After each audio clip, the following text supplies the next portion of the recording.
Good day to everyone joining us, and welcome to today's X-Talks webinar, Efficient and Effective Approaches to Managing Raw Material Methods. My name is John Scott, and I'll be your host for today.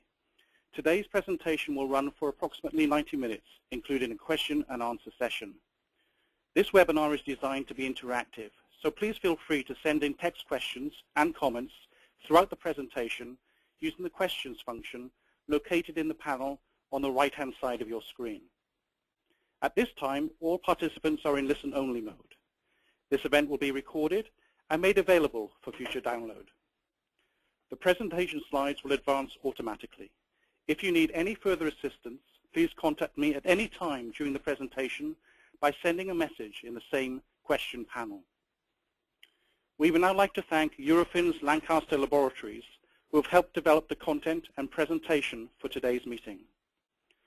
Eurofins Lancaster Laboratories, a global leader in comprehensive laboratory services, enables biopharmaceutical companies to advance candidates from development through commercialization, ensuring regulatory compliance, cost-effectiveness, and achievement of timelines.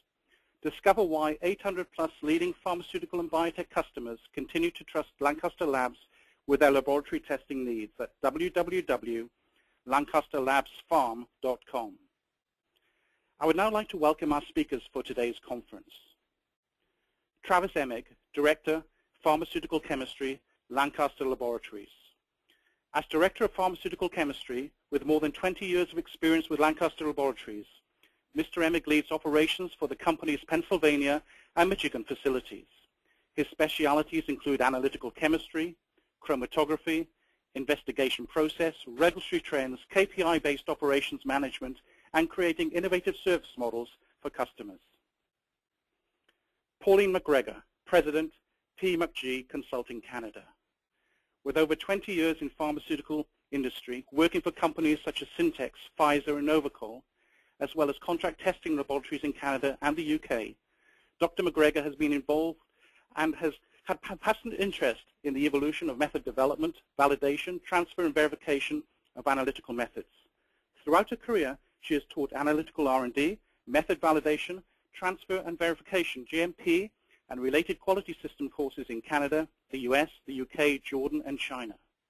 She is currently President of P&G Consulting in Canada and is a member of the Royal Society of Chemistry in the UK, as well as a member of the USP Expert Panel for Validation, Verification, and Transfer of Analytical Procedures.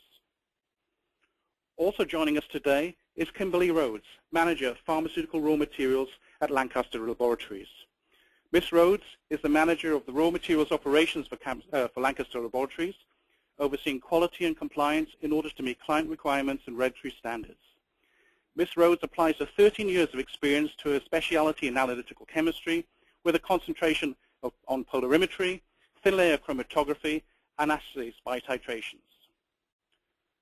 Terry Shook, Group Leader, Pharmaceutical Raw Materials, Lancaster Laboratories. As Principal Chemist and Group Leader for Lancaster Laboratories Raw Materials Group for 15 years, Mr. Shook oversees validation projects in areas of GC, ICP, and general wet chemistry testing. He also supervises and trains analysts and serves as the Technical Director Contact for raw material projects. Participants can access more information about our speakers and sponsors at the event's main page on www.xtalks.com. And now, without further ado, I'd like to hand the mic over to Travis Emig. Travis, you may begin when ready. Thank you, John. On behalf of Eurofins Lancaster Laboratories, I just want to thank everyone for attending today's discussions, and we certainly hope everyone that's online finds value in the topics that we're going to be presenting today. Our focus today is going to be on method management and method establishment. I'm just going to get our slides in line here. There we go. And that's going to be the main focus of our discussions this afternoon. But in order to run an effective program around raw materials, there are some other things that really play a key part in an overall program success. And that really comes into three different areas. One is knowledge. When you're looking at raw materials, we need to really be able to assess material quality. We have to have a knowledge about the vendor and the manufacturing process and the vendor's testing approach to releasing the materials. And we also have to have a clear picture on what the intended use of the raw material is. Is it going to be for production? Is it going to be used for R&D? As part of that, there really is a lot of planning that goes into running an effective raw material program. We have to talk about the qualification of our supply source. We have to really establish specifications that are appropriate for the intended use of the material and what the applications are. We also have to forecast the volume of the material that we're going to be purchasing and how much we're going to be using in the production. And finally, we have to really look at risk management. What can we consolidate? How can testing be consolidated? How can assessment of outsourcing versus keeping testing internal look like as far as cost and a regulatory approach? All of these factors are things that will actually impact some of the decisions we make about the methodology, and will also ultimately impact the final methods that we establish. So today we have three presenters that are going to talk about various aspects of method establishment. And first of all, I'd like to introduce Dr. Pauline McGregor from P. Consulting, as she will be talking a lot about the current USP General Chapters and what they're trying to tell us. She'll also talk quite a bit in depth with method types requiring validation and what that validation looks like, and what is a general laboratory approaches towards qualifying the various methods that we have to have in place for raw material testing. And then we'll have Kim Rhodes talk a lot about method status tracking and issues with existing procedures that we've seen within a CRO environment. She'll present some case studies around that should be of use for many of you. And she'll talk a lot about investigations into various methodology problems and what some of the results from those investigations were. And then Terry Shuck will be on board discussing some approaches to some of the general methodologies, such as performance-based method approaches. He'll talk about verification and qualification of various sample matrices in very efficient ways, and also approaches to validation of non-monographed materials and how we've done that. So before I hand this off, I'd like to have everyone have a consideration, and this is a consideration at the core of today's discussion, and that's that making an assumption that a compendia procedure or a general chapter for a similar material will work for a non-monographed material without proper evaluation can be significantly detrimental, costly, and potentially non-compliant.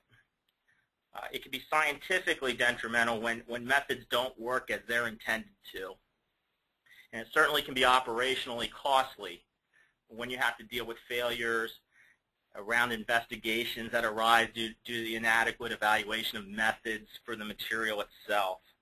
And then you have the whole compliance issue. Obviously, the FDA has taken a much sterner look at raw materials and their approval process, and obviously ICH guidelines are requiring proper evaluation of methodology. So as we can make these considerations, we'll start today's discussion. I'd like to hand this over to Dr. Pauline McGregor. Thanks very much, Travis. Good afternoon, everybody. I would like to start by asking the big question, why do we validate analytical methods? Well, the easy answer is it's a regulatory requirement. FDA require written procedures for all systems and operations and the analytical procedures, anything which impacts the quality, safety, and efficacy of pharmaceutical products. And they actually stipulate in the GMPs that the accuracy, sensitivity, specificity, and reproducibility of the test methods shall be established and documented. Now, documentation to show an analytical method is qualified and shown to be appropriate for the intended use, including a compendial procedure, is required from a manufacturer or contract laboratory So if you're subjected to an audit, the auditors will ask you, can you show us scientific evidence that this method works for its intended purpose? Basically what they're looking for are ways to show that each laboratory is qualified not only to operate the method accurately and precisely in their own environment, but also that they're qualified, their systems are qualified, their personnel are trained to run that method to give accurate and reliable results. There's 3 processes by which a laboratory can gain qualification of an analytical method. The first one, as we mentioned earlier, was validation. Validation is applied to any new method. Any new method that's being developed has to then be validated. And this can apply to a company's own methods from their R&D group, or for the raw materials, a vendor method. Current guidelines for validation is pretty well standardized globally, and the 2 that we're probably most familiar with is the USP Chapter 1225 guidelines on method validation, and of course ICHQIRIW. The second process of qualification is method transfer. This applies to a validated method, and the method can come from another laboratory or a vendor. The rules for method transfer is usually written in a company's internal SOP, although as of May 1st, the USP has published a general information chapter for guidance on 1224, but that's another topic for another day. The final process of qualification is verification. Whereas method transfer had applied to like a company method or a vendor method, the verification is the qualification process used for compendial procedures. And the guidance for verification is outlined in the USP General Chapter 1226. The thing that I want to emphasize here is method transfer and verification studies can only be applied to a method which has already been validated. That is one that's already been proven to work well in that it produces concise, reliable, and accurate results. Let's just have a look at the definitions of method validation. The first one is from ICH guidelines, and they say the objective of validation of an analytical procedure is to demonstrate that it is suitable for its intended purpose. The second quote that I pulled is from USP 1225.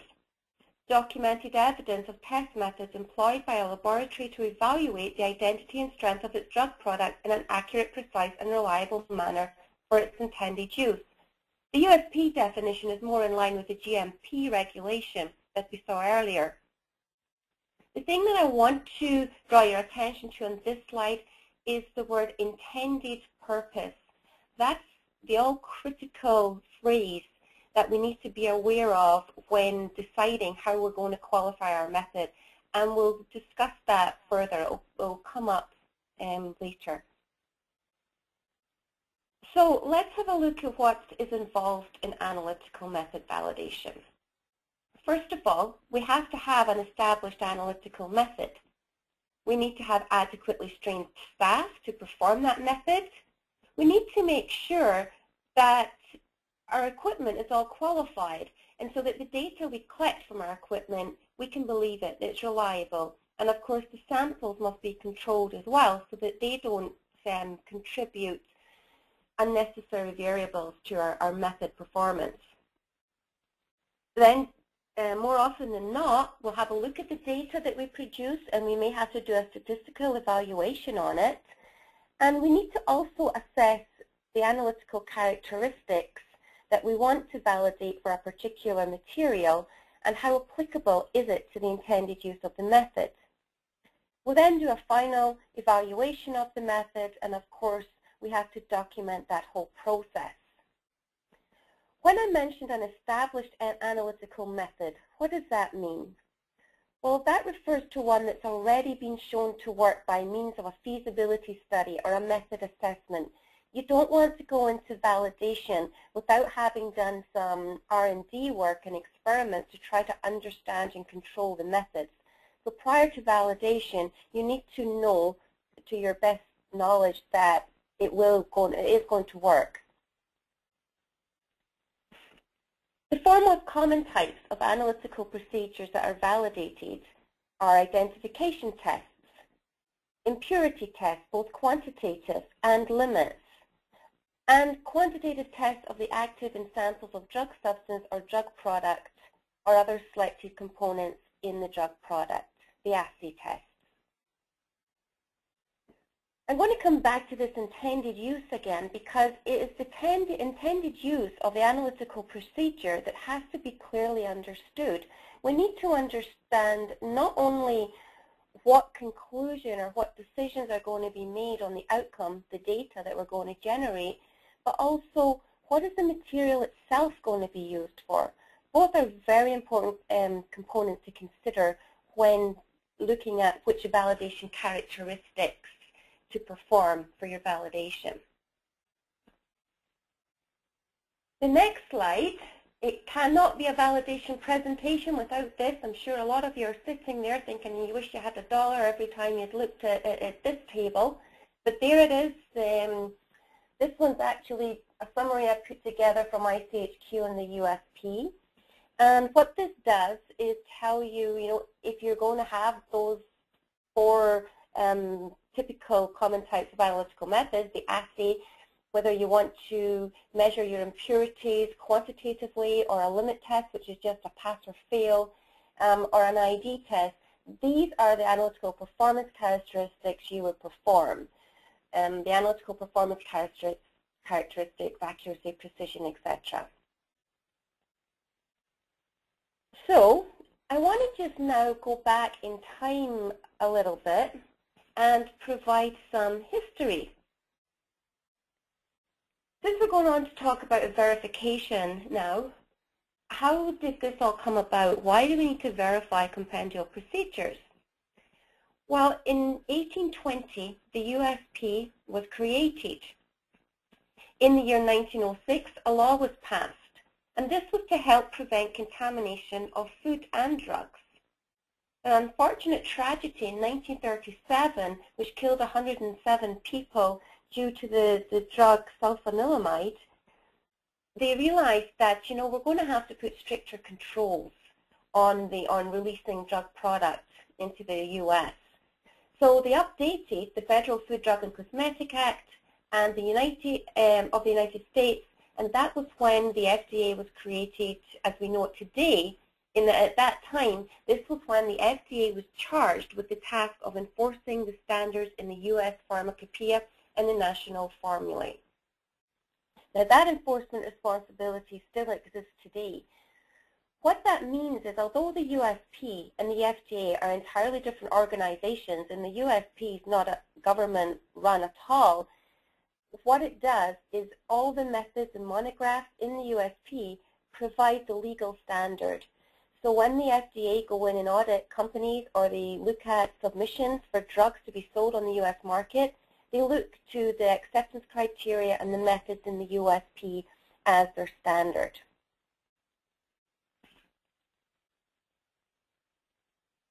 In September 2006, the USP circulated a new chapter for public review, and this was to explain, well, how do we verify our pharmacopoeia methods?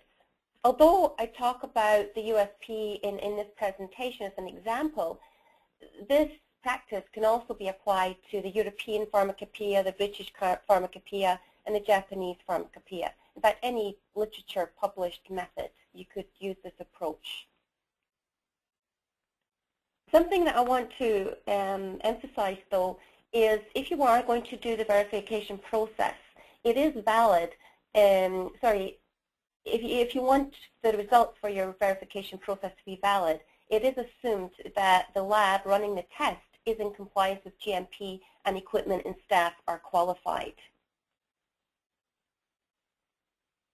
USP methods are categorized by monographs, as you know, either for a raw material, an excipient, or finished product, rather than by individual test methods, although some tests do have their own general chapter. It's compliance with all the tests and specifications set in the complete monograph that allows the test sample to be considered of the legal standard and to be released and claimed to be tested to the USP standards on a certificate of analysis.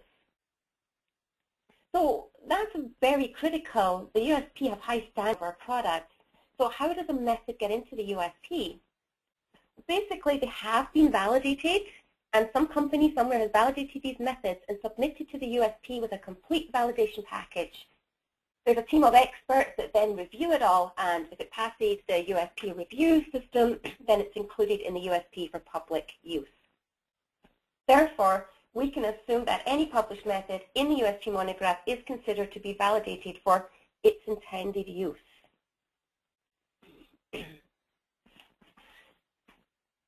But how do we know that the laboratory is capable of running the methods and obtaining that reliable result that we need? That's this question. So let's have a look at that in a little bit more detail. In 1225, it says users of analytical methods described in the USP are not required to validate accuracy and reliability of these methods, but merely verify their suitability under actual conditions of use. Well, I like the term under actual conditions of use because this allows the flexibility to apply the verification process to any lab and their own equipment and staff. However, the statement caused a lot of confusion as to what the phrase merely verify could mean. Hence, the USP felt they have to publish a General Information Chapter 1226. So, which analytical methods does USP 1226 apply to?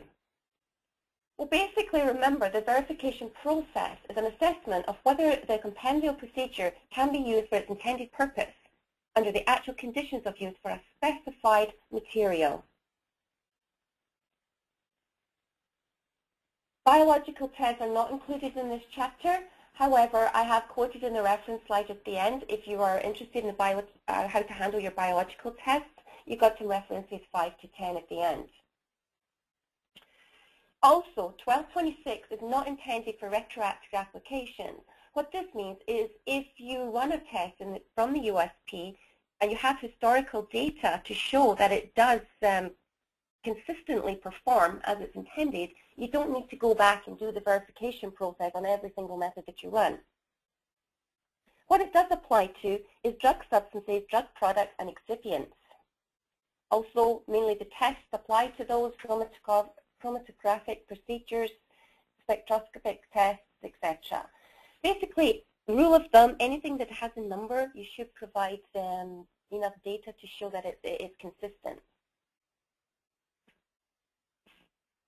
Field test procedures that are routine physical tests, loss on drying, heavy metals, residue, various wet chemical procedures such as acid value, and also those that involve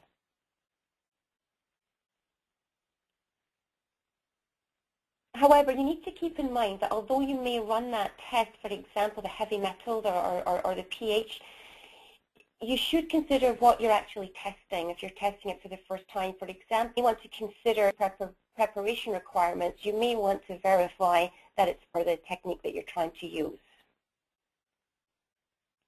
What are the requirements for verification? Requirements, well, they vary, procedure and the material to which the procedure is applied. So again, we come back to this intended purpose.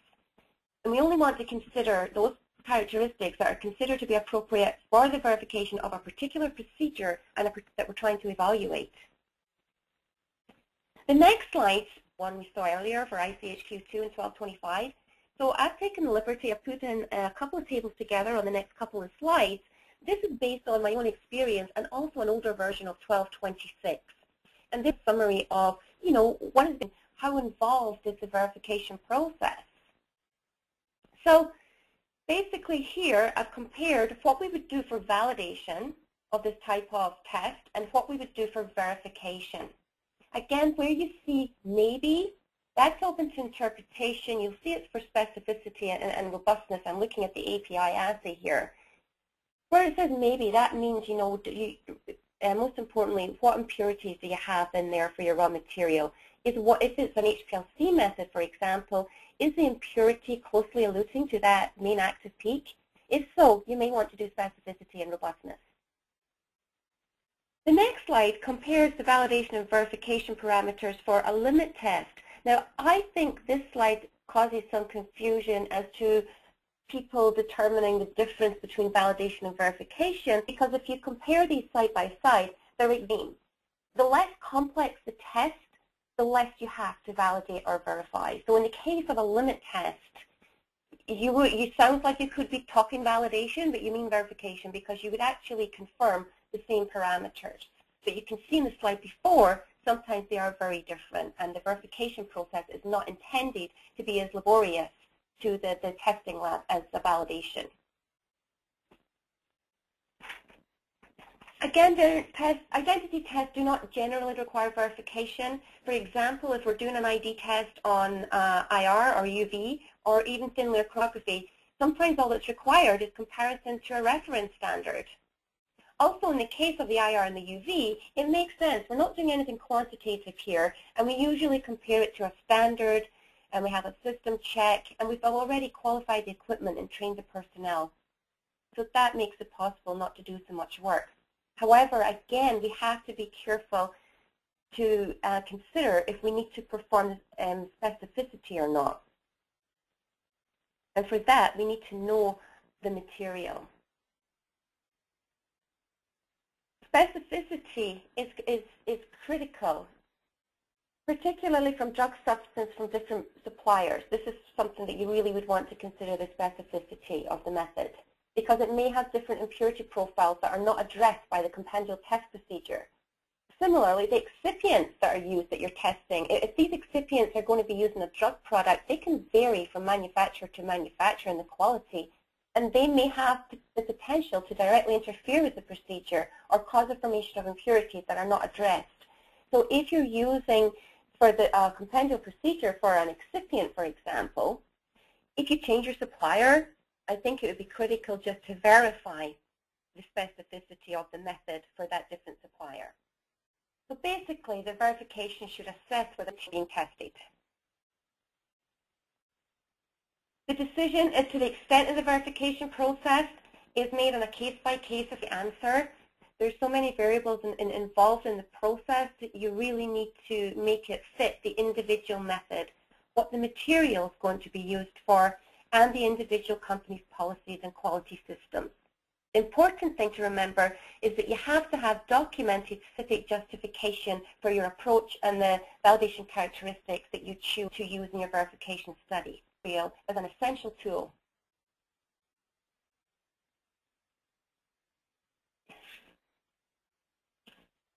Now, it may be that the verification of a compendial procedure sounds like it could be a simple task, but as I've said again and again, it's the source of material and the excipients paid for. You have to pay particular attention to changing vendors. Also, another problem that makes it not so simple, the method may have been validated, but the validation package won't stand up to a present-day audit, and it may present problems using today's technology and standards that is required for the verification. So if you suspect your material undergoes a unique synthetic route, or it has different impurities, USP is old, you may find that it will go into full validation. It's very important that you have this conversation about the use of your material with your contract lab prior to asking them to perform any testing, so they can help you decide the best approach. Another problem that can occur is what happens, that's all very well saying that this is how you can verify the USP methods, but what situation when you need to test the material and there is no monograph? Well, it may be appropriate to use a similar monograph or procedure, but only as a starting point for the analysis. In this case, for example, on a method assessment, you could go to the monograph for similar material, and you could do your method assessment or a feasibility study, and you may want to make adjustments from the USP procedure to get it to work for your own sample. However, since if you change it, if you don't use it exactly as written, the method, and it must undergo full validation. And you've got to bear in mind, though, if you are doing a new method, that is no longer the legal standard. So if you do develop and validate a method from using the USP starting point, you have to then show equivalency to the USP procedure. A little word on the USP monographs. You'll see many general chapters referenced throughout the monographs. and this is where a general test can be applied to many materials, but its application again may vary depending on your material. Some chapters may serve as overviews of a test or of analytical techniques. They may reference other general chapters, and sometimes we do get acceptance criteria, but not always.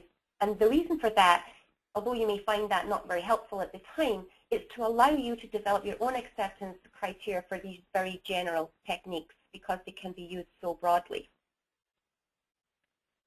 Something to remember again though, by passing a test described be released and claimed to meet the USP standards, it needs a few more tests than that. As I said earlier, it has to be monographed. So at the end of the day, both essays, as long as the lab you're using has acceptable quality systems, you have shown the methods to be suitable for its intended purpose, you've documented that entire process, and you have complete traceability on all of your results, the selected test parameters have challenged the method, regardless of what the qualification process is that you've used. You feel that you've executed sound science and you can justify the approach. Then the data that's been generated by the qualification or the verification procedure will reliably determine if the laboratory is qualified to run the method, and the method will give you consistent, reliable results for your material or not. So that's all I have for you for the moment. I think I'm going to pass you over to Kim to give you some case studies. Thank you, Pauline, for providing us a general overview of the general chapters and types of methods requiring validation and verification. To begin, I'm going to go through some terms that we use at Eurofins Lancaster Laboratories to help guide us through the rest of this presentation. So we use the term feasibility. We can use feasibility to approach monographed materials. We use this to establish Lancaster's competence with the Compendial monograph. This satisfies the 1226 requirements for verification. It provides documented evidence of suitability under actual conditions of use. The data that we do generate for feasibility cannot be used to release the lot. We would have to re-execute the testing for the release. We can also apply feasibility for non-monographed materials. This provides us with a general starting point to demonstrate the suitability of a method, but in the end we do have to perform full validation, and the data once again cannot be used for release. Two different courses of actions that we can take. We can use already established general methods for the non-monographed materials, but we have to challenge the method according to the guidelines under the Validation General Chapter 1225, or we can develop a new test procedure for you, or revise an analytical procedure according to the guidelines set forth in the Validation General Chapter based on ICH guidelines. A couple more definitions. Compendial monograph. They've been previously validated and approved by the USP Council of Experts and Expert Committee. And then, of course, General Chapter, analytical procedure published. However, common causes of method problems that we've encountered, first and foremost, a lack of method operating details in the specific monographs, or a supplemental method information sheet on these compendial monographs. And really what that does is it provides clarifications, possibly method approach, technique-specific information, but they are not considered deviation. Another common method problem would be ambiguous language in the method leading to misinterpretation of the procedure. It's so general that some of the language that it can be interpreted multiple ways. There's also the issue with methods were not validated to the current standards, or poor or no knowledge transfer about the material, or the method is not robust in terms of a method parameter. There could be issues with differences in the same material between manufacturers, and that can cause a method to fail the required acceptance criteria. Also, different impurities present in the substance being tested compared to the material that was used to validate that method originally, as well as the physical characteristics of the material, can contribute to problems with sample preparation, such as particle size and difficulty in dissolving the solution. Laboratory can encounter is knowledge. As a contract laboratory, we're not necessarily provided with the intended use of the material or the API or what phase of the drug product what phase it is in. And there's also some clients that don't understand the verification or validation expectations. And then we also have problems with vendor methods and not knowing how the vendors actually tested the material for release.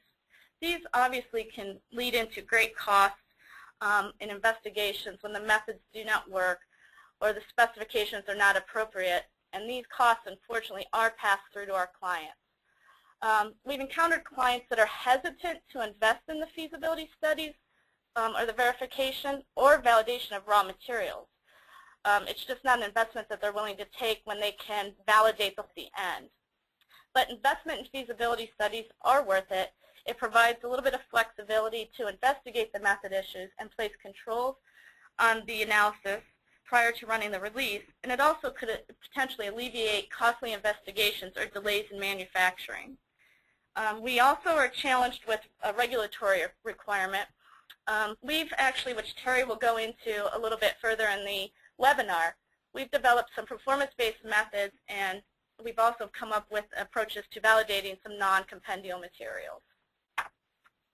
Well, number one, we do disclose all of our history with the test. If we don't have history, we would let you know and recommend feasibility up front, unless it is a pH test or an LOD test. So we look at our limbs and we see if history is detected. If it is detected, that does satisfy verification under 1226, and we would relay that information to the client. Testing, if the client's SOPs do require you to do verification under protocol. So the testing performance, how do you track the performance of an execution of the test, a compendial test? Well, like I stated before, we do use our limbs, and it is capable of tracking our testing history.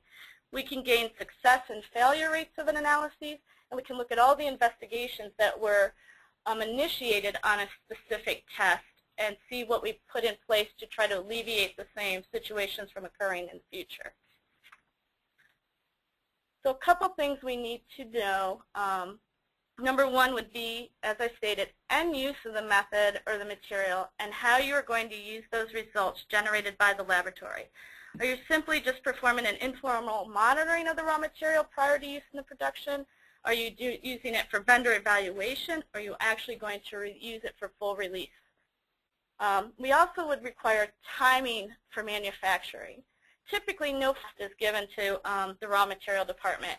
The material shows up at the door, and then the results are expected in a number of days. This could really be a potential for delays if the laboratory is very busy at the time, but we want to make sure we can try to meet critical manufacturing timelines for our clients. We also need to know if you have any history with regards to previous validations. This would be more in terms of non-compendial products or client-specific products or vendor-supplied methods. And if you do know the history, if you could supply us with the validation package if it's available. So remember, treat your contract laboratory as an extension of your quality systems, and we require full disclosure to be the most effective for you. So a couple potential challenges to just straight up monograph materials. Once again, as I stated earlier, we do require feasibility if we have no history with the testing. It helps establish that we can perform in our environment using our equipment, using our analysts, and it does satisfy the verification. The product for manufacturing. But it does help avoid potential delays due to inexperience with the method.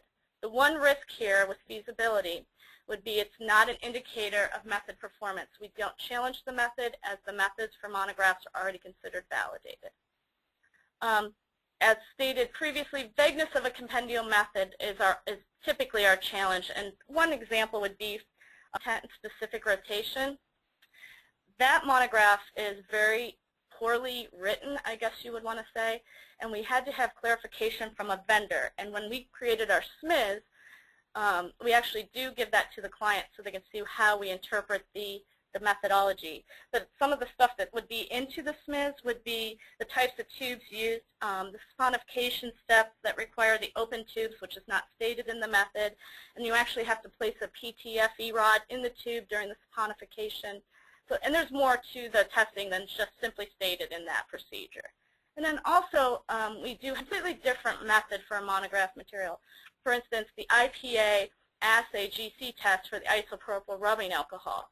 Well, they're completely different. The isopropyl rubbing alcohol monograph requires a distillation with a specific gravity finish.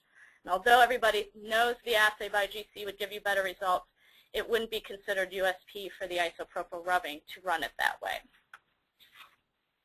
So now I'm just going to go into a few case studies that we've encountered over the years and the actions to take when a method is not found suitable for the intended purpose, the investigations that resulted in conclusive evidence that the methodology is unsuitable for its use, an approach to addressing issues with some analytical procedures, and finding root cause and implementing effective corrective action.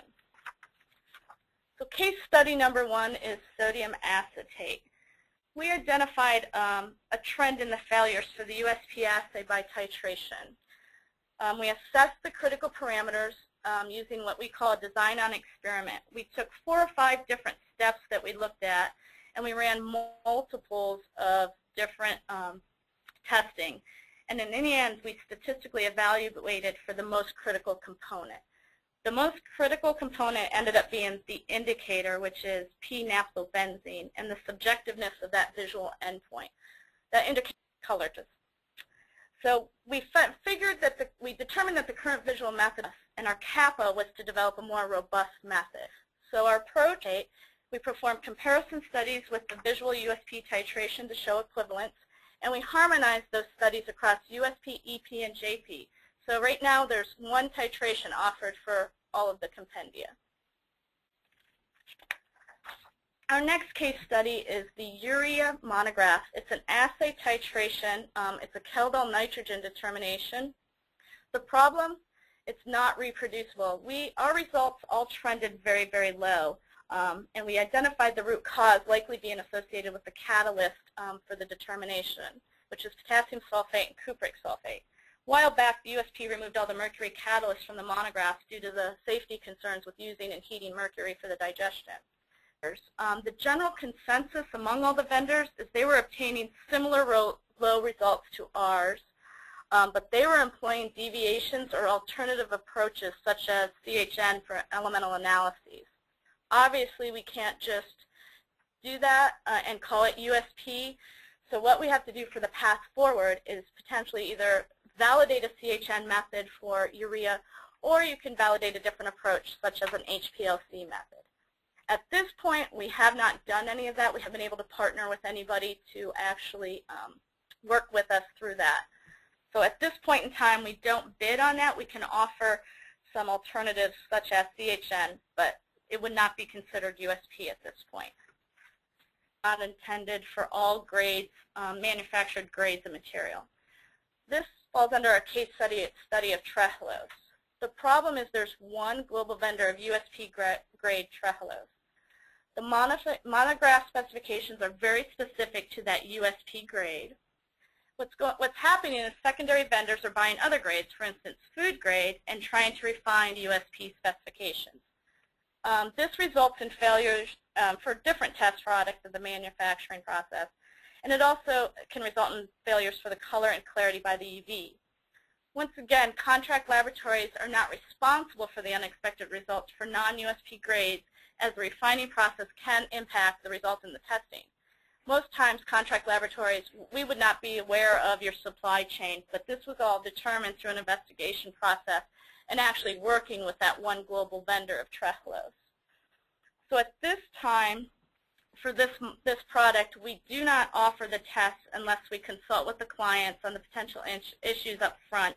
So it is a case-by-case situation on being able to accept that material for those tests at this point. We've also been frequently, daily, asked to use non-monographed materials just using the general chapter. And a case study that a client asked us to perform peroxide testing on using the general chapter 401. Well, this general chapter does give you specific testing requirements, but they may not be applicable to all materials that are being employed. Usually the monograph itself would give you material-specific instructions. So following just straight USP 401, the USP states to have a reaction time or a shake time of 1 minute. but it wasn't appropriate for this material. The reaction was determined to be incomplete. So we did a little investigating, and based upon other peroxide methods that we looked up, we extended the reaction time, which did result in a determinate endpoint for the titration. So our recommendation for this product, for that would be to fully validate that material-specific peroxide test. Once again, it does depend on what the client's use is of those results. So some general guidelines for non-monographed materials. We can only use the general chapter or a similar monograph as a starting point. It requires full validation.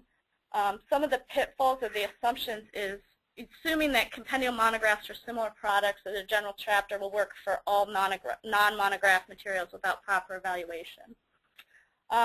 We also have struggles with non-monographed materials or vendor methods. We don't know who established those methods. We can once again use general chapters to start, but full validation would be required.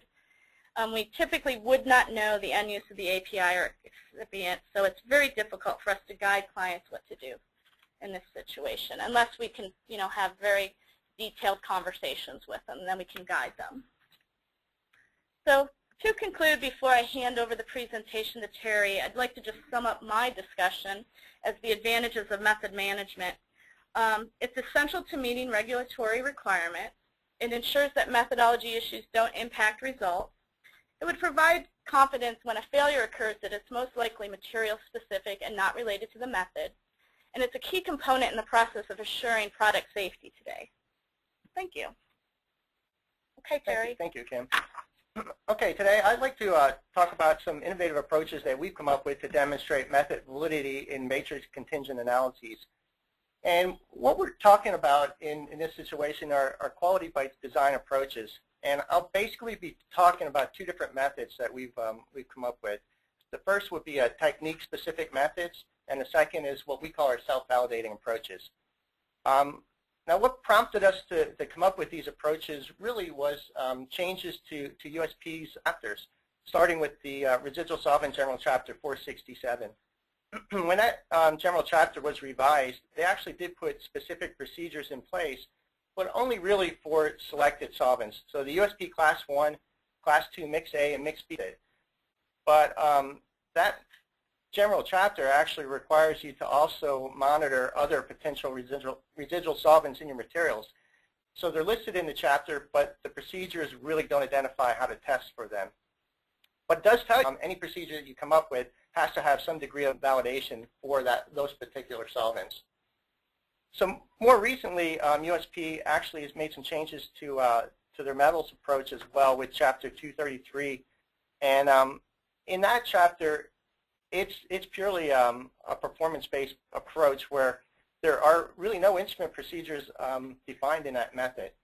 It gives you some testing options. It'll allow you to use ICP OES. It lists the elements of interest, specifications, but it really forces the user to determine the conditions, the instrumental conditions, and really the digest procedure that you'll be using. The in addition to specifications, there is specific system suitability that's defined for any method that you would develop for testing. So these approaches that we'll be talking about, they're typically used, not typically, but they're always used when there isn't another method existing. So if you have a pre-existing method, such as a compendial method or a validated method, you're going to want to use those methods first. So in our residual solvents example, if we have a Class 1 residual solvent mixed with some Class 3 solvents, we will separate the two out. We'll do the Class 1 solvents by the USP General Chapter and only apply our approach to the Class 3 solvents. The techniques will provide GMP-compliant data. So we will generate enough data to support the results as being validated when we're done. Unfortunately, these approaches do have a limited scope. Right now, they're limited to specific techniques. Currently, we're using them for residual solvents. That would be both GC and HPLC testing, as well as ICP for metals. And we also have our technique-specific methods, which really work best when the instrumentation has a specific and defined procedure. So to start, we'll start talking about our technique-specific methods and what they are. So what we do with those approaches is we basically validate our technique and our instrument performance up front. Again, it does have a limited scope, and it's most effective for instruments that really have limited options for setup. So if you have an instrument that has a lot of different options, it's almost impossible to validate all those options up front. So you can do two things. You can either limit your options and then only test materials that fit those options, or like I said, it works best with instruments that already have limited options. So in that initial validation, we'll look at system precision and linearity on standards. And I'll use our CHN analyzer as an example of a technique-specific method. In there, we actually did define some options early on that we could use for that testing. What you're trying to do is you're basically trying to evaluate material composition. So that instrument works best when your standard composition is somewhat similar to your sample composition. So we did validate 6 or 7 different standards that we can use in that testing early on that would give us options later on for testing. So that's what you want to do on any of these methods that you would validate. So those options are identified early and can be included in our general method. So we'll also look at system robustness early on. So in that case, if we go back to our CHN analyzer, we looked at various sample weights, and we included a weight range in our method. So again, that gave us a little bit of flexibility when we went to sample testing later on. So we weren't always deviating from the method, or we could accommodate different materials when weighing was difficult and things like that. And then we also looked at instrument LOD and LOQ. After we did all of that, we wrote a general method for the test and the technique. So essentially, the technique is pretty basic. Again, we use our CHN example. You really just weigh sample into a foil pouch. It goes into the calibrated instrument, and you get your result. So we put that procedure for testing into our general method and outlined our options with our different standards and things that we could do with that. Once we get a sample in-house for testing, the first thing we'll do is feasibility testing. And that actually will be done just to determine if there are any matrix performance issues that we may have up front. Again, like any of our feasibility testing, that data was just used to gather information, and it's not reportable for any reason other than that information gathering. Once we've done our feasibility, now we can go back and really do a specific assessment for each of those matrix types. We would look at precision, and that would be matrix precision, because we've already looked at our instrument precision with 2 spiking studies in the sample matrix. And all this could be done under protocol, which would give you a validated method when you're done. Specificity, so you could look at similar materials or a placebo to determine if you have specificity with this method for your material. When that material assessment is finished, we'll summarize it, and then we'll create a client parameter sheet. And what we can do with that is it'll actually just supplement our general method for future testing. In there, we'll actually include things like material specifications, so that we have documentation of what we need to meet. Specific preparation steps for the matrix. So if we needed any initial drying steps or weighing in low humidity rooms or things like that, we can include that in our client parameter sheet. If the method contains alternatives, like I mentioned, we had several standards that we've already validated. So if this matrix is high in nitrogen, for instance, and we want to use a urea standard, we would define that in our client parameter sheet. So what are the advantages to this approach? Obviously, you know, one of the biggest advantages is the time savings. We've done a lot of the instrument validations up front. Anytime you save time, you're saving cost as well. All of our instrument parameters, well, actually, the matrix evaluation is really only performed once. It's performed using our general method supplemented by that client parameter sheet. And then, again, we would have documentation supporting the testing. So that takes care of our technique-specific methods. The next thing I'd like to talk about is our self-validating approach. And what our self-validating approach is, it's essentially a method of standard additions. Our sample matrix is fortified at 4 levels. So we have an unspiked level, a 0.1x, 0.5x, 1x, and 2x level. This method actually works best if we do have a specification, because the testing is actually built around your specification. So the 1x level is actually your specification level, and then we work off of that.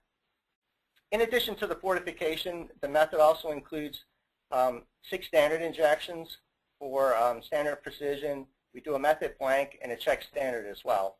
And we'll talk about how all that works together in the end to give us some validated data. Our sample result is actually determined from a plot of that data. So what we do is we plot the slope and the linear regression of that curve, and we actually calculate a result from that. So before we jump into any of that testing, really, we do need to define what the scope of the testing will be. Again, the test is built based on the information that we're going to get. So the first thing that we would need to know, obviously, would be the analytes of interest. Sometimes we actually can't get all of the analytes of interest into one method, so we may actually need several methods to get everything that you would need. So if you're looking for residual solvents that have high boiling points, we could use HPLC, or a direct GC method. Boilers, we might use headspace GC. We could use a combination of all of those just to get a list of residual solvents done. We need to know your sample may actually work for the analytes of interest. And then the reporting limits and specifications as well. So like I said earlier, the test is really built around the specification limit. If we didn't have that and all we had was a reporting limit, we can work with that. And what would happen there is our lowest standard would essentially become the 0.1x, and we would build our spiking from there and just go up, and then report to that reporting limit. With that information, we still may need feasibility to determine a real testing strategy. We would perform some initial testing just to determine a sample preparation, look at solubilities, instrument conditions, and we'd also look at whether or not any method we developed would be specific only for those analytes of interest. Because we do have to also look at any sample matrix issues, co-eluting peaks, things like that, to make sure that we have some specificity. Again, feasibility data is just for information gathering. It's not reportable. So once we have our feasibility, we're ready to do sample testing. And basically what we do is we use that statistical analysis of the data to determine whether the method we came up with is actually valid. It's pure performance-based approach. Like I said, in addition to our fortified sample and our standard additions, we actually also do standard precision. We have recovery of the check standard built into a method. We look at peak resolutions, blank requirements, obviously the R-square value of our linear regression curve, and we do have a signal-to-noise requirement of our lowest standard built into the method as well. So if we took the method and broke it down, essentially what we're doing each and every time is performing a mini validation for each sample test. We look at accuracy, and accuracy obviously is a measure of the total error of the method, and that's systematic error and any random errors. For this approach, we feel we do demonstrate accuracy with our 4 fortified levels because the agreement of that curve essentially is expressing accuracy. So we look at our R-square requirement, and we have a requirement on that, and if it meets, obviously those spikes all could be considered accurate, and you had accurate recovery on each of those. We look at specificity, and when we do that, we evaluate our unfortified sample and the system blank that we've tested. So we're basically trying to ensure that any peaks that we're seeing in the sample matrix are actually due to the analyte of interest and not just the matrix interference. When we evaluate that specificity, if we see that an interference is significant, then the data will be rejected, and we'll go back to the drawing board. We'll develop an alternative approach, one where we are more specific. Precision. Again, we look at the agreement of the line. We also have our system precision that we can look at, which is just our 6 standard injections in the beginning. The agreement of the line is effectively demonstrating precision because essentially the additions wouldn't be linear if our background wasn't precise. So if we were having trouble recovering the analyte out of the matrix and it was all over the place, our curve basically would not be linear. We look at LOD and LOQ, which is, in this case, a practical LOD, LOQ. The method may be capable of going lower, but we really don't push it lower than the 0.5x, which is our lowest fortified level. For this, just like any validation, our method does contain a signal noise requirement that needs to be met. So if we're not meeting that, again, we would go back, develop another approach to meet our sensitivity requirement. And then we establish system suitability, which is in the form of a check standard for every sample run. One thing to keep in mind with this approach, we don't really need to determine robustness each time, because we're really validating the exact conditions of use every analysis that we do.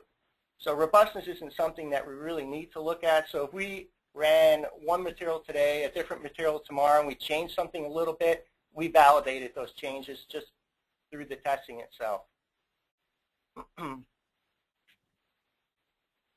So that's how the approach relates to the elements of the validation. But I'll just go through a little bit of a summary of our general method and what's in there and what's not in there. The first thing that's not in there is a specific procedure. It does contain some alternatives. It has some recommendations in there, but there's not an actual test procedure. We'll determine a test procedure through research and our feasibility testing. It's a broad scope method, so it's just an explanation of the approach and the instrumentation. There's, again, nothing really specific in there. It does have performance criteria, and that's probably the most critical part of the method. If the criteria aren't met, the data is not considered valid. When we're done, if we do think that there will be future testing of the same material for the client, we will generate a client parameter sheet, and then we can use that to supplement the general method. Again, that allows us to go into testing without having to do all that upfront work of feasibility and determining a method for testing.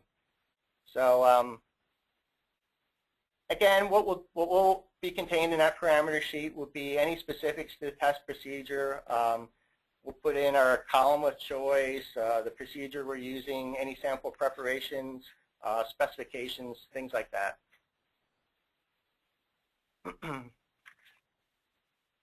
So what are the advantages to our self-validating approach? Well, first thing is we generate a lot of data. We feel that we generate adequate data to support the reliability and the accuracy of the results that we're generating. So that's really a huge advantage, especially with the time savings. It's quicker than a full validation.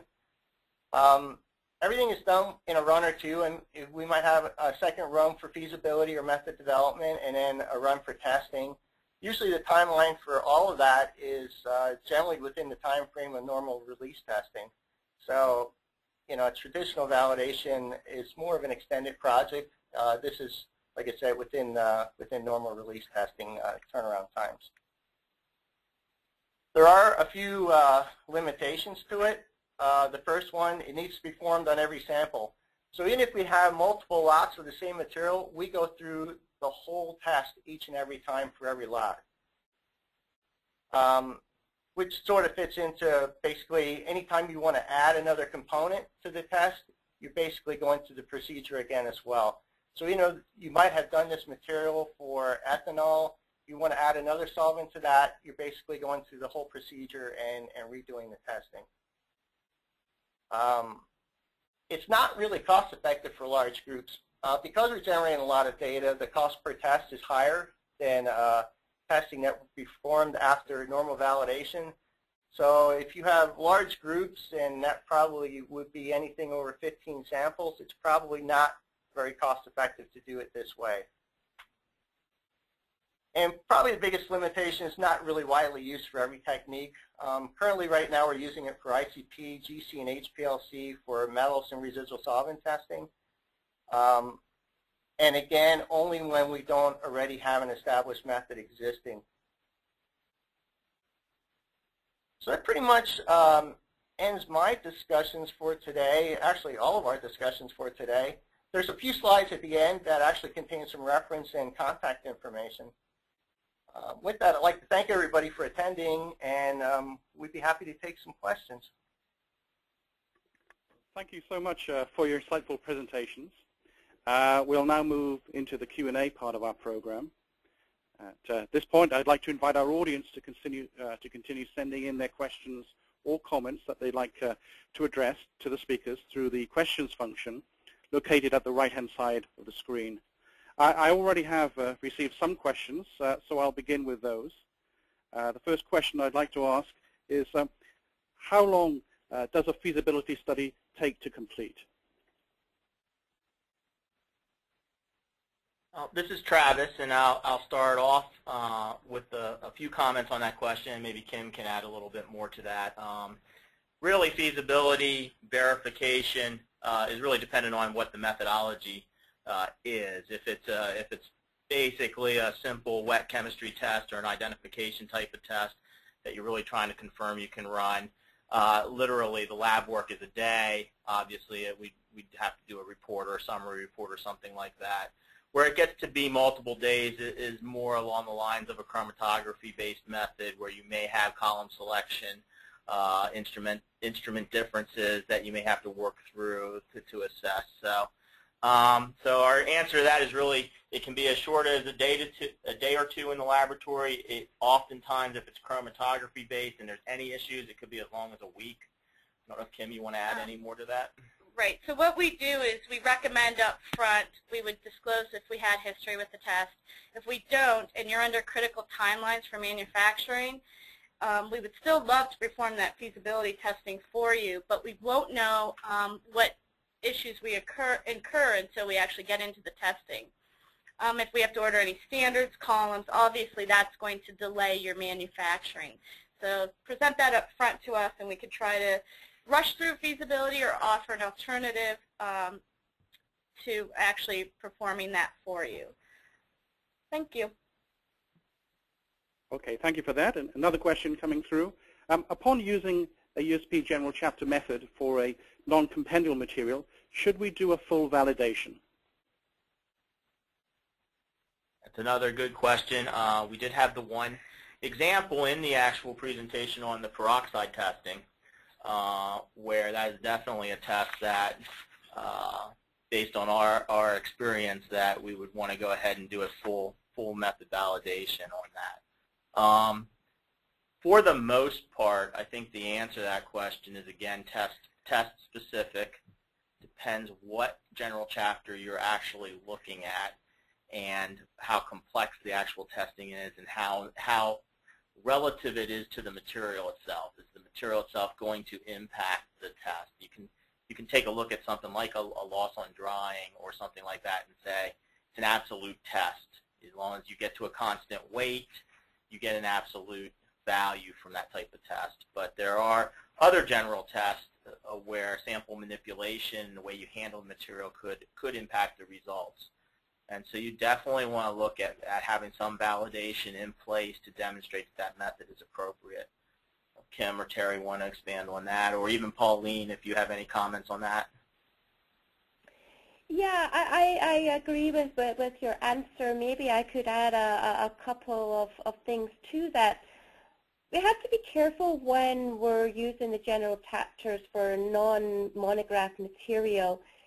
Again, you're right, it's very test specific, and sometimes it may be a case of you can run the general chapter, but you may have to do that specificity and a couple of things. You know, the verification process, sometimes you could get away with a verification depending on your specific material.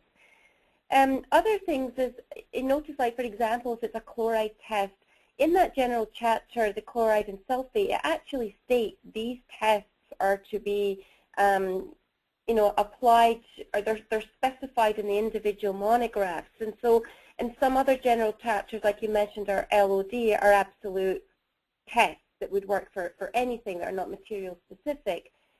So the thing that concerns me about using a general chapter for a non-monographed material that are actually states used as specified in the individual monograph, with that monograph comes acceptance criteria. So I would need to ask the question, if you're using that test, how do you know what acceptance criteria to apply to your material? And you would need to consider that and maybe do some more tests up front to determine your acceptance criteria if you can't simply take it from the specification. And then if you're applying an acceptance criteria that's different from the USP, or there's not one in the USP, you would need to then prove that it's equivalent. So it can get rather complicated. There's a different scenarios. So sometimes no validation verification would be necessary. Sometimes you need to do a validation. You need to know your product and its end use. I hope that clarified and not confused it. But it's very much a case by case. Okay, thank you. And we have another question here. Is the USP 233 official? We'll let Terry give a detailed response to that and what we're seeing from our clients. So. It is published, but they really won't be enforcing. There hasn't been a date set for when they're actually going to start enforcing it at the moment. But it's been published in the USP, in the USP, and that's really to allow users to develop testing strategies so that when it does become enforceable, they'll be ready for testing. Yeah, and just to add to that, what we're really seeing is a tremendous amount of clients looking to work ahead. Obviously, we don't know exactly when that chapter is going to become official. The word on the street is 2014 at this point. But obviously, it involves technology that a lot of laboratories do not have in place. A lot of laboratories are looking to outsource that and have methodology established and be ready for that. Again, this whole webinar isn't, you could do a whole webinar on this entire approach to 233, but really the testing is one piece of it, and then the other piece of it is determining what your specifications are going to have to be, essentially by back calculating from your finished product all the way back to your starting materials and your API and how much is going into the product, and doing that whole daily dosage assessment and trying to figure out what your specifications would have to be for your individual materials. And that's really the first challenge, and then we start looking at what sort of levels we can do on instrument. You know, most of the work we're doing is ICP mass spec in that area. But really it's a paperwork exercise at first before we really get into the laboratory and try to do that work, but we are seeing a tremendous amount of activity around that. Okay, thank you for that. Another question here. Does the self-validating approach require a protocol to drive the testing? No, it does not. Again, it's a performance-based approach, so the validity of the data is actually determined by analyzing your quality control and making sure that everything that's in our general method is met. So we have all the QC requirements in there that would basically simulate a routine method validation, and by meeting those, that's determining the validity of the testing. So there is no protocol. We really do have the performance criteria outlined in our general method, however. Okay, thank you for that. Next question. Does a feasibility verification involve a predefined protocol QA approved, or can it just be a laboratory notebook write-up? Yeah, I'll start. And, this is Travis again. I'll start with that and then let Kim expand upon it. Most of the time when we're doing feasibility verification of an existing compendium method, that's just going to be laboratory work that we do in the notebook. We're following the procedure as written. We're really not adding in what we would call validation elements at that point. We're really just showing that the method is suitable for use in that environment. And so we typically do that as a normal type of analysis project. Of course, the key to that is making sure you have a source material to actually use in doing the verification, or sometimes then you have to be creative if you can't get your hands on a material, either expired material or something that you can purchase off the shelf to use for that study. So for the most part, does not need to be protocol driven, but certainly when you start getting into any deviations, changes, modifications to a compendium method, then you're probably doing that under a formal protocol. So you're establishing what you're going to do and how you're going to present that data, as well as what the client's SOPs actually state about verification. They would obviously be driving if a protocol would be needed for that purpose, and if they wanted to challenge the method any further other than just executing the method as written. I would like to add something to that Sure. as well. Generally, verification of the USP procedure is done under protocol. The difference to me between a feasibility study and a protocol is that the protocol includes predetermined acceptance criteria, and as Travis says, also includes how you're going to handle that data. Now, and as Kim said, I agree with Kim, usually it comes from company SOPs. So it's a difficult situation for a contract lab because they need to be directed by their clients whether to write the protocol or not. And again, it would depend. Feasibility studies or method assessments in some cases are perfectly acceptable. Again, we need to consider that end use of the material and how official that process has to be. Thank you. Next question. How do you establish acceptance criteria for accuracy and precision? Yeah, this is Travis again. Oh, I was going to default this one to Pauline and see if she wants to try to address this one to start with. Okay, that was a coincidence. I was just about to ask. Thank you, Travis. This actually is a very good question. If you follow the current validation guidelines, I'm assuming that you're going to set accuracy and precision for a validation experiment. If you follow ICHQ2 and the 1225, it's all about letting the equipment and the method determine accuracy and precision. There's a new thought process ongoing with the larger pharmaceutical companies and the USP and the expert panel. We're trying to apply a quality by design approach to analytical methods. And one of the key things in that would help answer this question is that up front during the development of the method, rather than let the method dictate, we evaluate what we need that method to do. And we then do the development work to understand the variables and control the variables and what we need to control in order to gain the acceptable precision and accuracy that we need for the end use of that method. So I'll be posted and watch out for this quality by design and life cycle approach. Thank you. Another question. If a biotech or pharma company contracts out of method validation, I assume there must be a method transfer back to the laboratory in order to claim that the contract lab's validation is valid. Do you agree? Yes, I would definitely agree with that, especially if the outsourcing laboratory is intending to obviously run that or do any testing on their own. Part of the whole validation process is to demonstrate that your laboratory can also successfully then run that method. One of the options that's what's done inside a contract lab often is when you're doing a development and a validation of a method.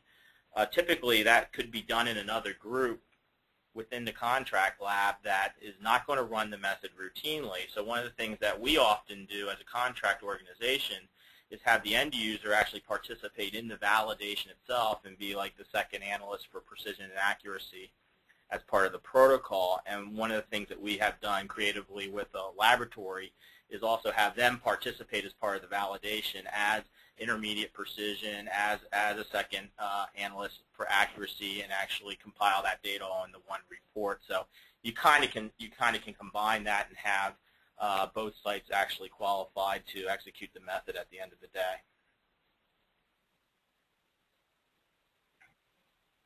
Okay, thank you for that. Another question. Can you call the self-validating approach to be compiled with the USP and EP requirements? Let Terry take. We're gonna let Terry take that one and our experience with what our clients have seen.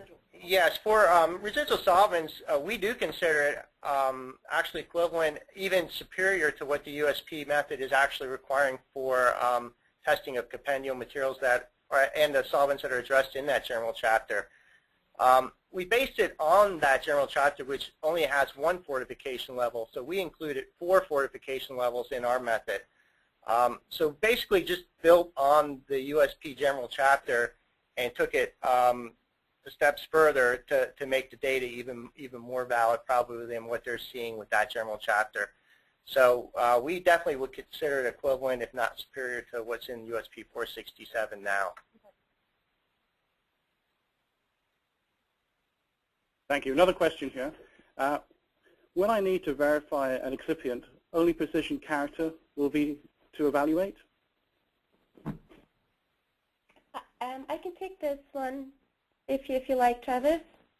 Sure. Thanks, Pauline. Yeah, generally yes. However, you need to consider the impurities as well. If it's like, well, the excipient, again, you may need to consider your vendor, and you may need to do specificity or robustness if you think there's anything potentially going to interfere. But rule of thumb, generally, precision is the key parameter for that. Thank you. And if the excipient include HPLC assay, I need to perform linearity, LOD, and LOQ.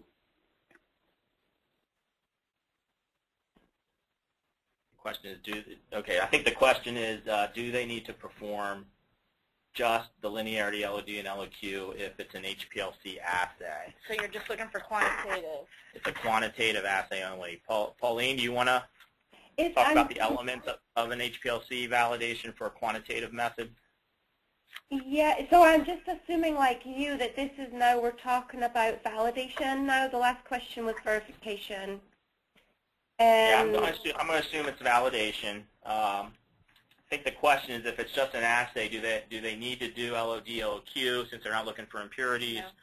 And what level of linearity really should be done at that level? And I think that would depend on what their specification range is.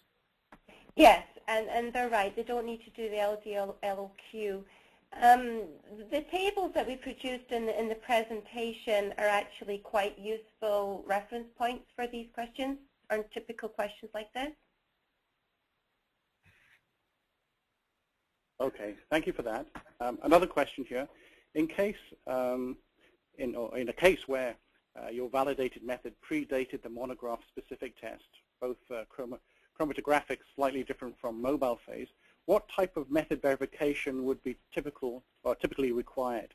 FDA required much more detailed impurity analysis than that is described by USP. So would a full validation be recommended?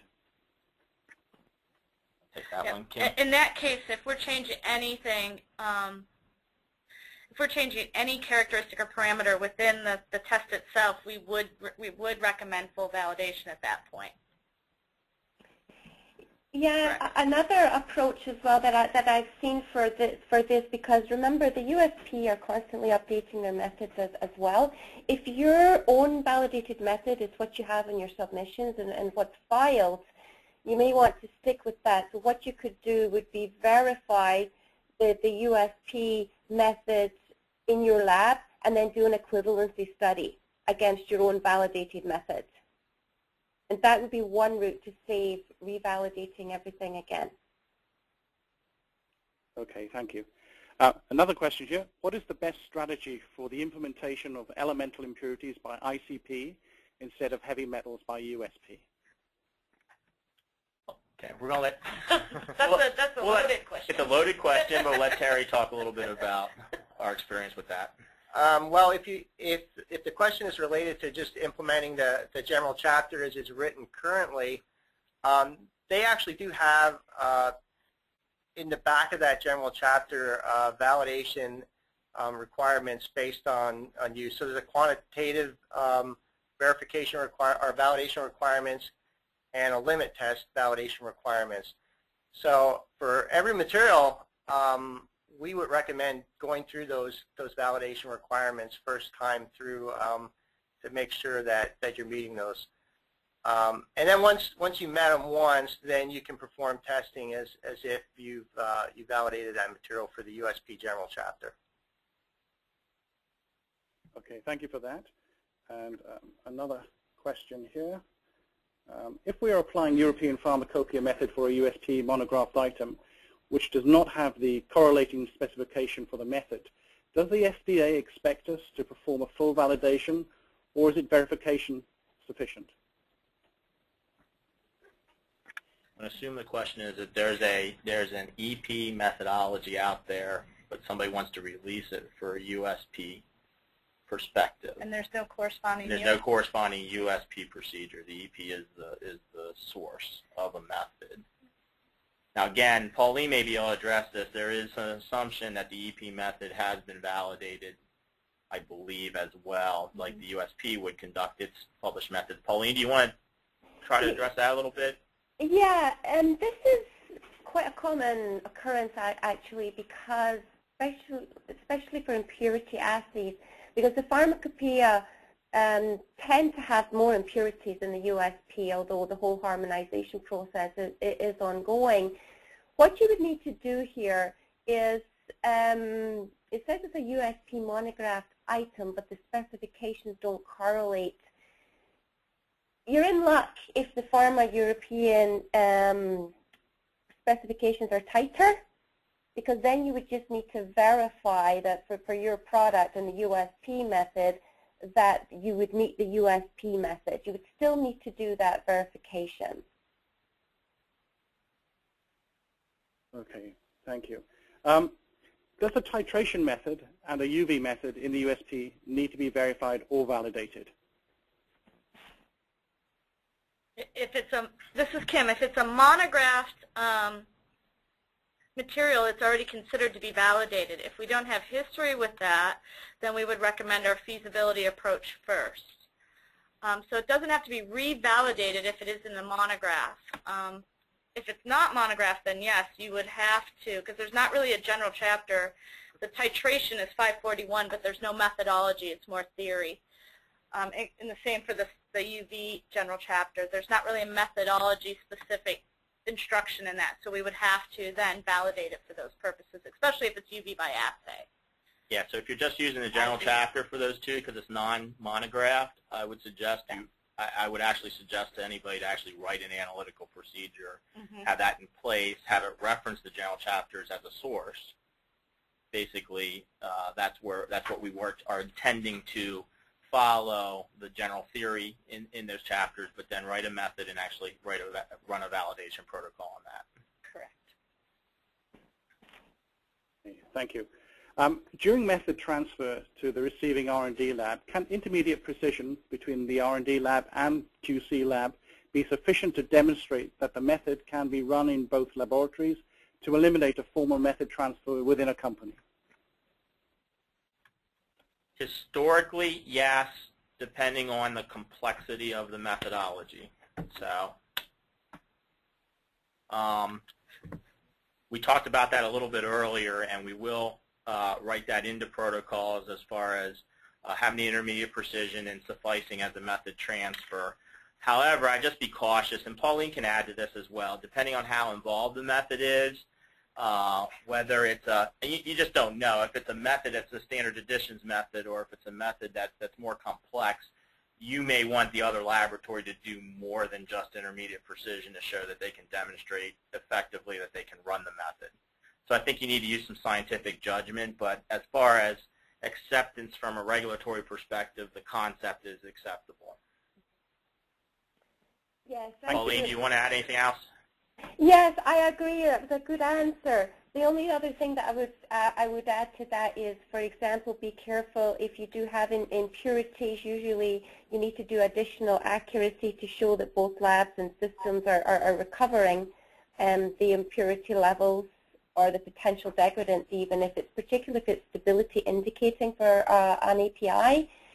Also, I think the key word here is formal method transfer. Regardless of what analytical characteristics you're selecting, regulatory authorities do look for formal documentation to say that that transfer has taken place. Thank you. Another question here. If we modified the compendial procedure and followed the validation for a monographed excipient, can we release it and claimed as USP and EP compiled material? Good question. Very good question. I think Pauline and Kim both probably will have some comments on this one. So, this is Kim. In order to meet any standard you have USP, you would have to do a full monograph in order for it to be USP standard. So you can't just run one test and claim it to be USP and validate it that way. It's just a validated test. You can't claim it USP or EP at that point. Correct, Pauline? But I think also the other piece of this question is if you can't run the USP method as is, and you had to deviate from it, and you did go through the whole process of revalidating that method, can you put on an actual C of A that it's still USP material? I think is really the basis of this question. In my opinion, no. But I think there are multiple opinions. Pauline, what's your opinion on it? And again, these are excellent questions, but they're tricky to answer under this situation because we don't have a lot of time, and they are very case by case. I agree that if you modified the procedure at all, you would have to revalidate it. Even if it is a monographed excipient, what you're showing by having to revalidate it, that it wasn't necessarily suitable for your intended use. And that's the big downfall we have with compendial procedures. It's confidential information. We never know what the exact material was that was used for this validation for the method that they're publishing. So quite often we do have to change it and fully validate it. We would need to show equivalence study again. We were doing we could have to show the equivalency study to show that our modified method was equivalent or better. Usually we would tend to use the or better approach there for the argument. Now, throwing another whole can of worms into it is claimed as USP and EP. I'm not quite sure where the EP came into this question. In order to, once we've shown equivalence or better and we can claim USP, then it would depend on what the EP monograph said, and if it was the same method, or we would need to maybe show equivalence there too. So again, case by case, there's a different opinions and tracks. So again, the answer is depends on the material and the method. Yeah, I think I agree with you, Pauline. This is Travis again. Let's say out of convenience and the way you're going to run the method, you make a change to the USP, but you're still able to run the USP method as written and can show that bridging study or that comparison. Then I think you can show that the methods are equivalent under protocol and you can claim the material to be USP.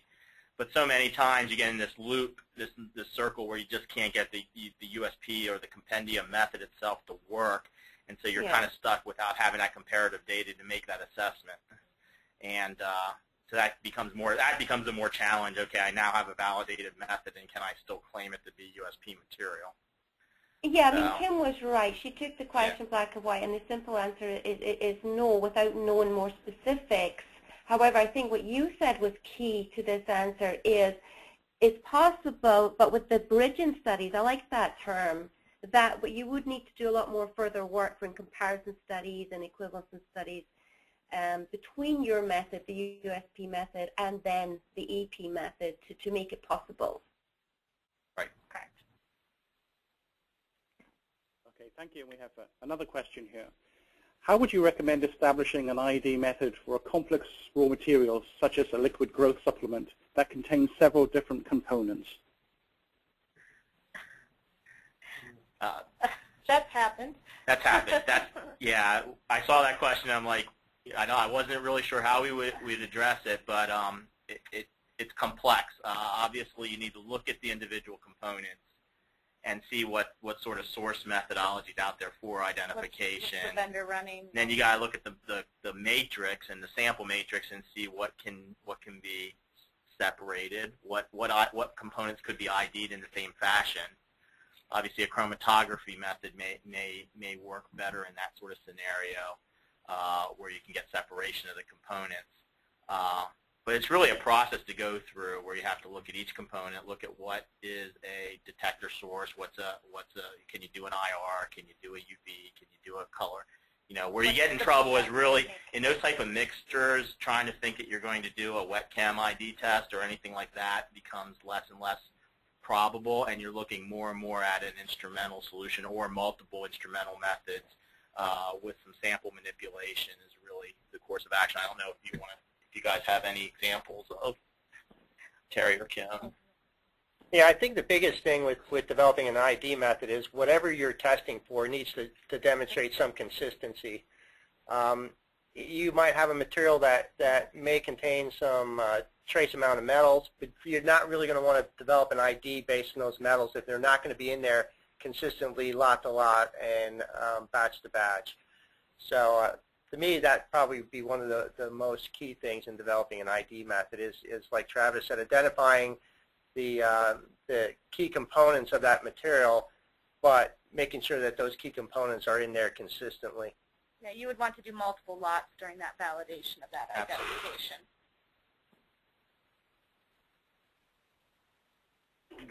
Thank you, everyone. That concludes the Q&A session for today. If we didn't get to your question, please feel free to direct your questions directly to today's presenters using the contact information which is currently being shown on the screen. I'd now like to thank everyone for participating in today's conference. Please join us in thanking our speakers, Dr. Pauline McGregor, President, PMG Consulting Canada, Travis Emig, Director, Pharmaceutical Chemistry, Lancaster Laboratories, Kimberly Rhodes, Manager, Pharmaceutical Raw Materials, Lancaster Laboratories, and Terry Shook, Principal Chemist, Group Leader, Pharmaceutical Raw Materials at Lancaster Laboratories. Thank you very much for your time. We hope you found this conference informative. Have a great day.